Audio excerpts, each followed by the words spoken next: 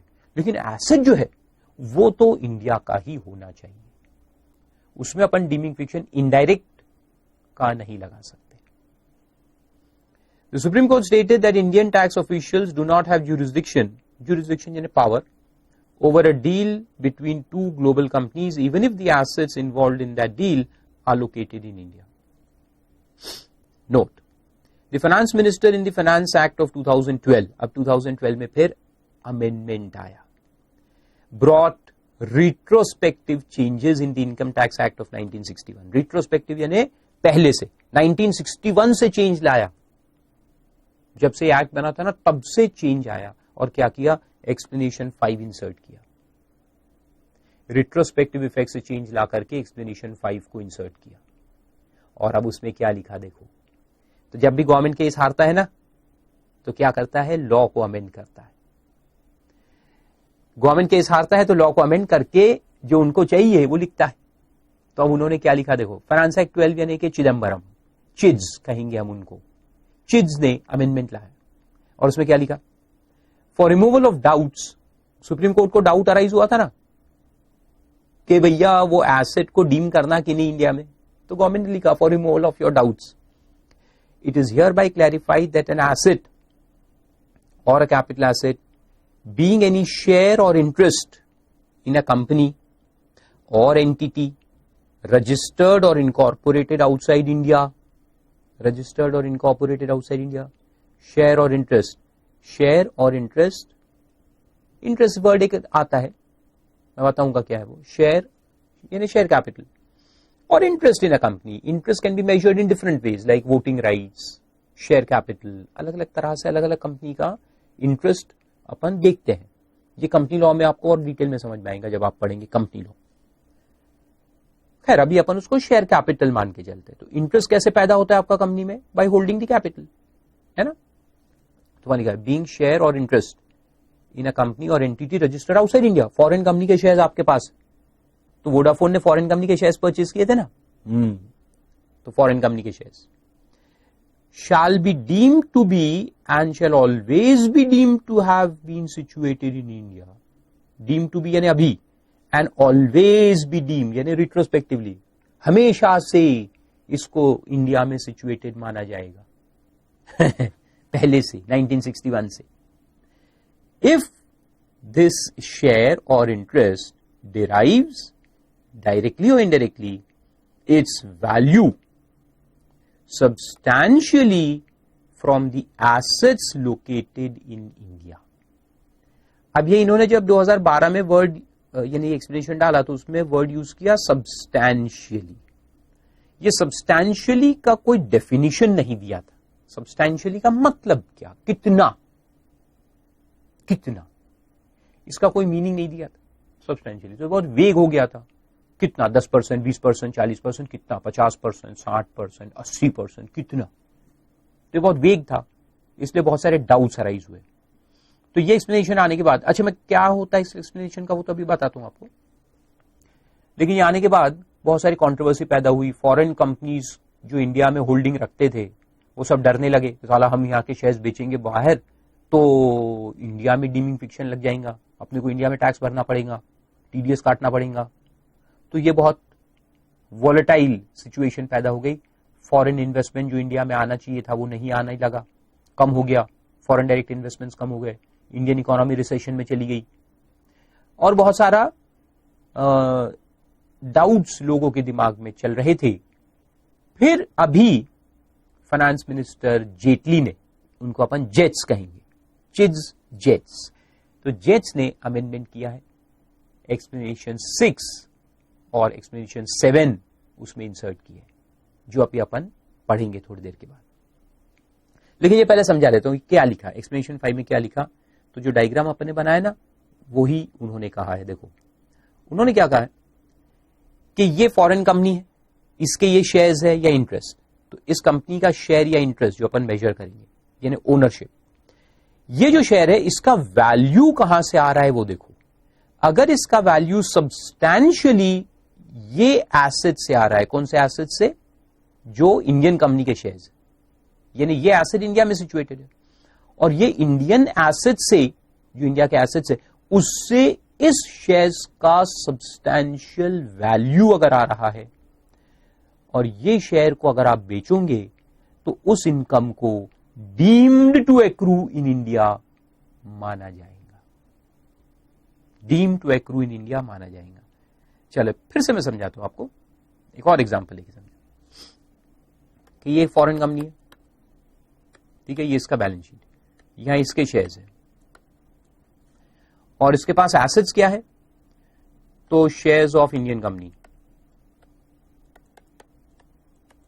جس کا ویلیو اس کے بیلنس شیٹ میں دکھ رہا ہے 110 whatever crores, lakhs, billions, and other foreign assets, کچھ ایسٹس اس کے فورن میں بھی ہے, لینڈ, بلڈنگ جو بھی ہوگا, وہ ہارڈلی کچھ ہے 30-40 لاکھ کے ہیں, تو ٹوٹل 150 ہے اس کے پاس, ٹوٹل ایسٹس 150, جس میں انڈین کمپنی کے جو شیئرز ہیں نا وہ میجر ہے. دیکھو سبسٹینشیل ویلیو وہاں سے آ رہا ہے, یعنی اس کے ایسٹس میں سبسٹینشیل ایسٹس کیا ہے, انڈین کمپنی کے شیئرز, اور یہ والی انڈین کمپنی جو ہے اس کے جو ایسٹس ہے وہ سارے انڈیا میں ہیں, اس کے پورے ایسٹس انڈیا کے ہیں, اور یہاں اس کے شیئرز ہیں لائبلٹی سائڈ پہ, یہ شیئر یہ اس کے پاس ہے, یہاں یہ انڈین کمپنی ہے جس کے ایسٹس انڈیا میں ہے, اس کے شیئر اس کے پاس ایز ایسٹ, یہ ہولڈر ہے, یہ والے شیئرز کا ہولڈر یہ ہے, اور اس کی اگر بیلنس شیٹ دیکھی جائے تو میجر ویلیو اس سے آ رہی ہے. دیکھو انڈین شیئرز کی ویلیو میجر ہے, باقی فورن ایسٹس کچھ ہے تھوڑے بہت, ایسے ٹوٹل ہے. تو یہ شیئرز جو اس کے پاس, اس کی ویلیو سبسٹینشلی کہاں سے آ رہی ہے, shares of Indian company, correct. Substantial value, یہ شیئر کی سبسٹینشیل ویلیو, میجر ویلیو کہاں سے آ رہی ہے, یہ والے شیئر سے, جو کس کے ہیں, انڈین کمپنی کے. اب یہ شیئرز ہے ایک ہولڈر کے پاس, یہ ہولڈر ہے اس شیئرز کا, یہ ہولڈر جب اس کو ٹرانسفر کرے گا تو اس کا انکم ہم انڈیا میں ڈیم کریں گے. تو یہاں پہ لگائیں گے ایکسپلینیشن 5 ٹو سیکشن 9(1)(1), وہ جانے دو آپ, اور اس کو ڈیم کریں گے deemed to accrue or arise in India.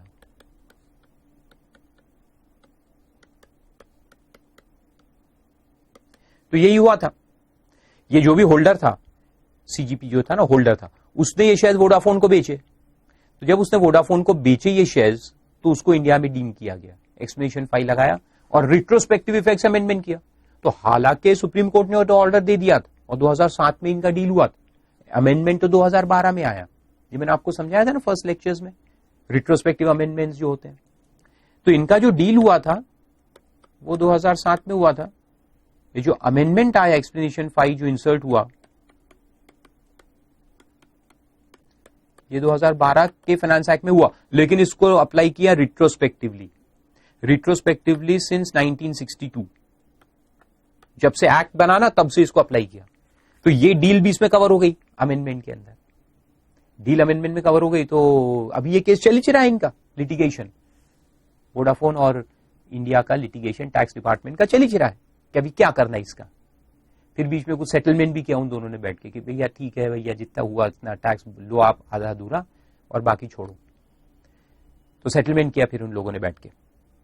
تو خیر کہنے کا مطلب ہے کہ ریٹروسپیکٹو امینڈمنٹ لا کر کے یہ امینڈمنٹ یہاں پہ اپلائی کر دیا اور کہا کہ یہ ہولڈر ہے, یہ ٹرانسفر کر رہا ہے ووڈافون کو, ووڈافون بائر ہے, تو بائر جب پیمنٹ کریں گا ہولڈر کو تو اس کو ٹی ڈی ایس کاٹنا چاہیے تھا, اور ٹی ڈی ایس نہیں کاٹا تو ووڈافون پہ کیس ڈالا انڈین گورنمنٹ نے کہ تم نے ٹی ڈی ایس نہیں کاٹا, تم پینلٹی بھی بھرو. اور یہ کیا ہوتا ہے معلوم ہے آپ کو, ٹی ڈی ایس اگر ہم نہیں کاٹتے نا تو اپنے کو بھرنا پڑتا ہے وہ ٹیکس.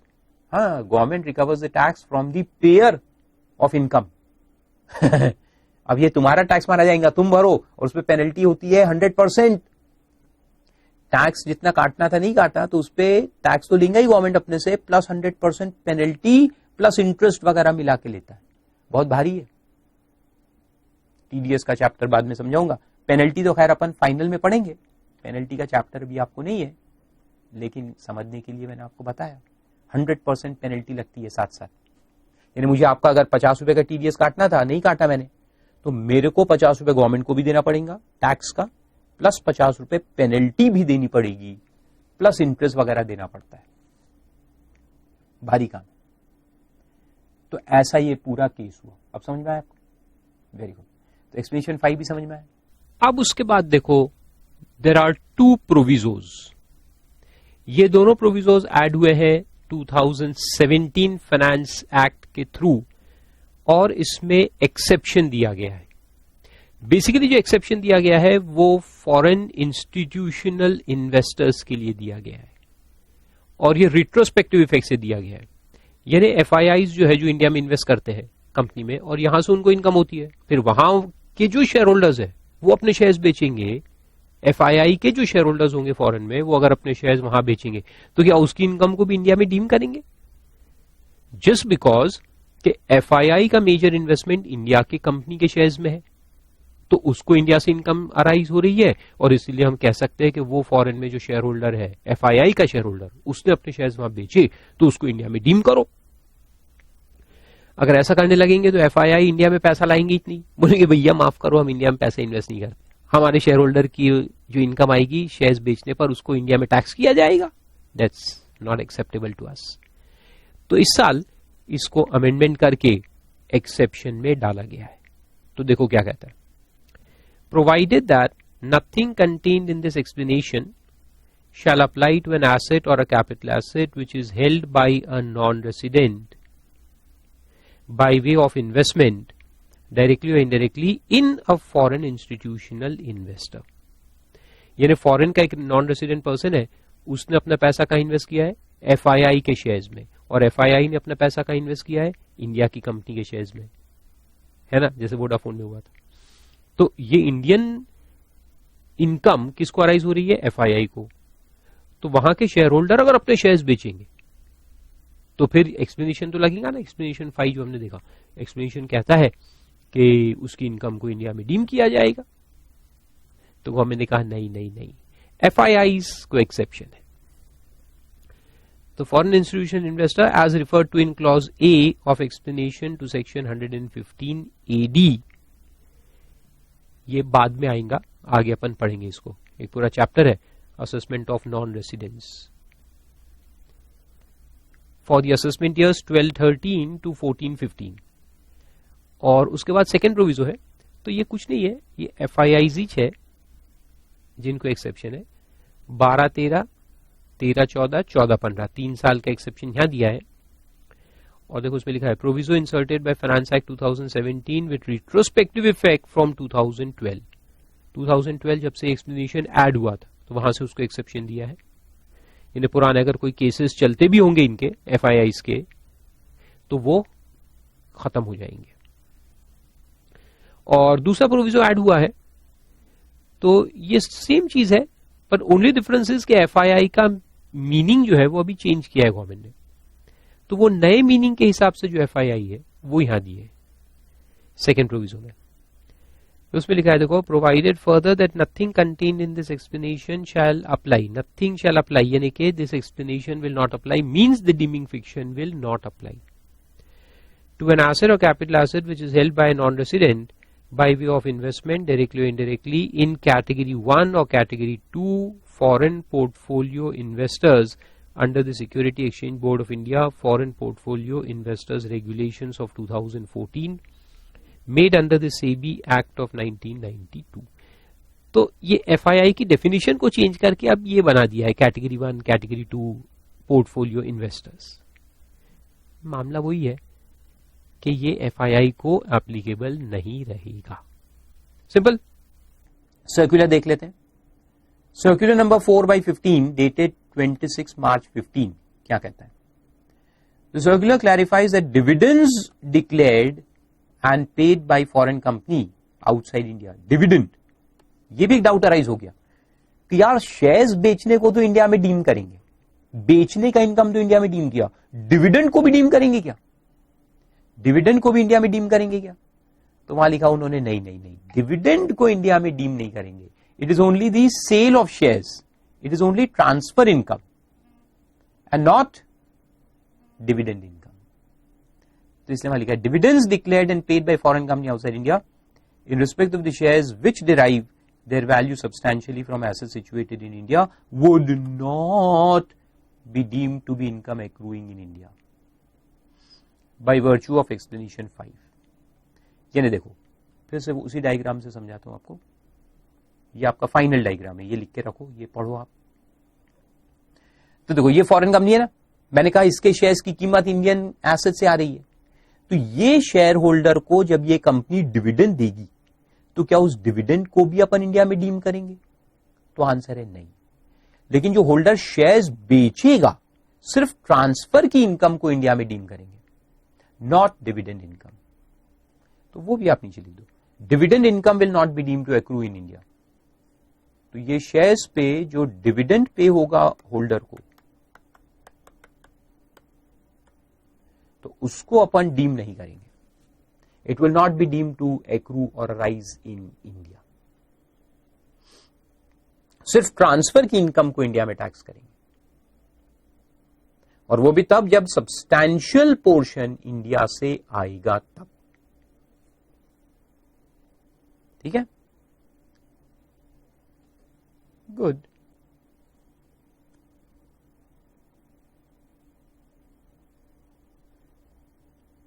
پھر ایکسپلینیشن نمبر 6 اور 7 دیکھو انسرٹ ہوئے.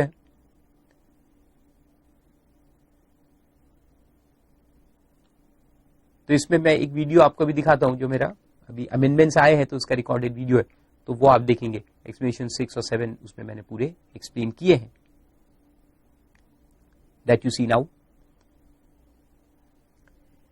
پھر تھرڈ پوائنٹ میں دیا ہے کہ value of Indian assets to determine whether the share or interest of a foreign company or entity is deemed to derive its value substantially from assets located in India. اب یہ بھی ایک interesting amendment ہے, section 9 کا amendment ہے. آپ section 9 میں آپ لوگ جانتے ہیں ایک ایکسپلینیشن 5 ایڈ ہوا تھا, آئی تھنک 2013 میں ایڈ ہوا تھا, جہاں تک مجھے یاد ہے, یا 2012 میں ایڈ ہوا تھا. تو ووڈا فون کیس کے بعد کیا ایڈ ہوا تھا کہ اگر کوئی فارن کمپنی ہے یا رادر کوئی انڈین کمپنی ہے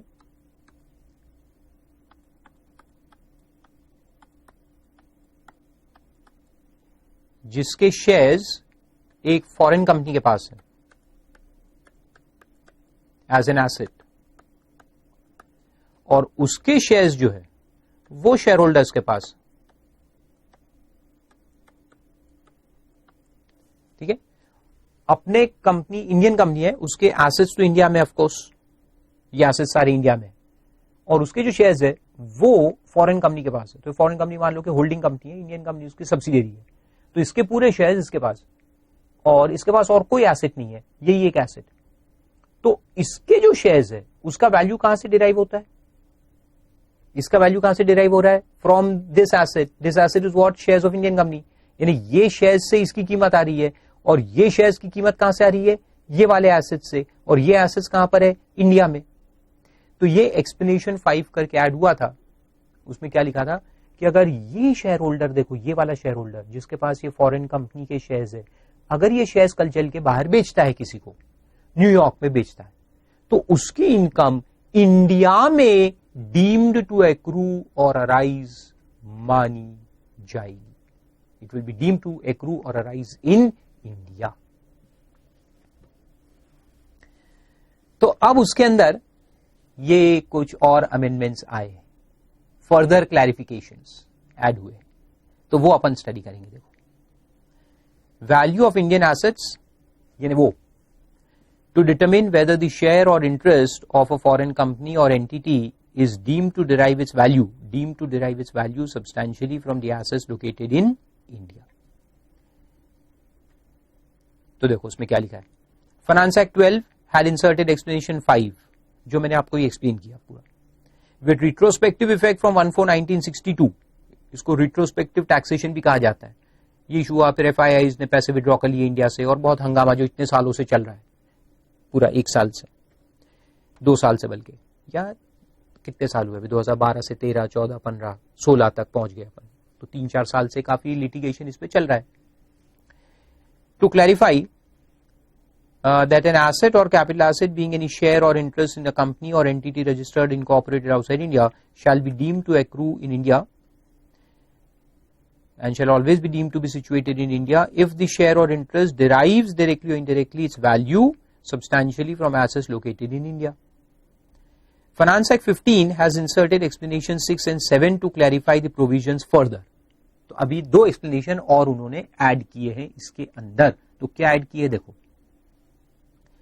Explanation 6 provides that the share or interest in a company or entity registered or incorporated outside India shall be deemed to derive its value substantially from the assets located in India if on the specified date the value of Indian assets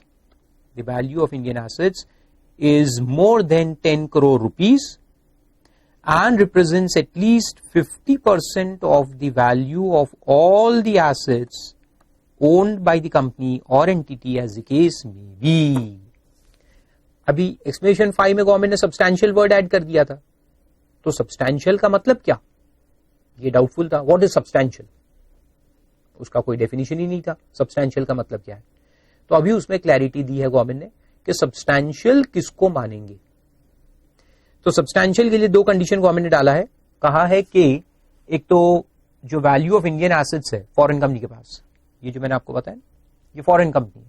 اب فورن company کے پاس اگر ایک ہی asset ہے اور وہ پورا کا پورا انڈین کمپنی کے شیئرز ہے تو ٹھیک ہے, پھر تو یہ سبسٹینشیل کیا ہے, فل ایچ انٹرسٹ ہو گیا. لیکن اگر اس کے پاس فورن میں بھی ایسٹس ہے, انڈین کمپنی کے شیئرز بھی ہے اور فورن میں دوسرے ایسٹ بھی ہے, پھر کیا, پھر سبسٹینشیل انڈین ایسٹ سے آ رہا ہے کیا, کیسے پتا چلے گا. تو یہاں بولا ہے 2 کنڈیشن. پہلا کنڈیشن یہ کہ وہ شیئرز جو انڈین کمپنی کے اس کے پاس ہے اس کی قیمت کتنی ہونی چاہیے, 10 کروڑ سے زیادہ ہونی چاہیے. Investment should be more than 10 crore and represents at least 50% of all the assets. یعنی اس فورن کمپنی کے پاس ٹوٹل ایسٹس مان لو کہ 37 کروڑ ہے اور اس میں سے 25 وہ انڈین کمپنی کے شیئرز ہیں. اگر ایسا ہے ٹوٹل میں سے آدھا انڈین کمپنی کے شیئرز ہے اور وہ آدھا جو ہے وہ 10 کروڑ کے اوپر بھی ہے, تو اپن یہ ڈیمنگ فکشن لگائیں گے. یعنی کیسے, اس کا مطلب دیکھو,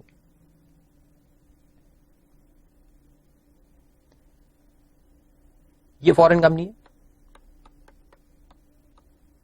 یہ انڈین کمپنی ہے, تو یہ انڈین کمپنی کے ایسٹس ہے وہ تو آف کورس انڈیا میں ہے, ایسٹس ان انڈیا, اور اس کے شیئرز ہیں. یہ شیئرز یہاں پہ فورن کمپنی کے پاس ایز این ایسٹ ہے, تو یہ جو شیئرز ان انڈین کمپنی ہے اس کا ویلیو یہاں پہ ہونا چاہیے مان لو کہ 25 کروڑ, اور اس کے پاس باقی ایسٹس بھی ہے, فورن ایسٹس ان US وہ بھی ہے مان لو کہ 12, تو ٹوٹل ملا کے 37 کروڑ کا ٹوٹل ایسٹس ہے اس کا. تو دیکھو ٹوٹل ایسٹس کا 50% سے زیادہ یہ والے شیئرز ہے انڈین کمپنی کے, اور باقی ایسٹس بھی ہے تھوڑے بہت, لیکن یہ 50% سے زیادہ ہے, اینڈ سیکنڈلی یہ 10 کروڑ کے بھی اوپر ہے. دونوں کنڈیشن سیٹسفائی ہو گئی, ویری گڈ. تو اب یہاں پہ جو شیئر ہولڈرز ہے,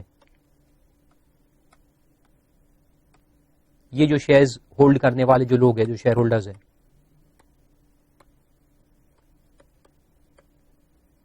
تو وہ اگر کل چل کے ٹرانسفر کریں گے, شیئرز کو ٹرانسفر کریں گے وہاں فورن میں, تو اس کو اپن کیا بولیں گے, deem to accrue or arise in India.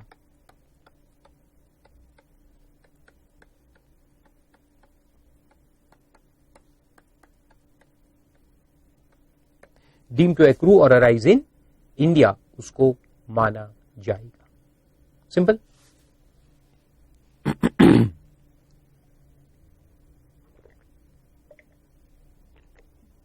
پھر واپس آؤ,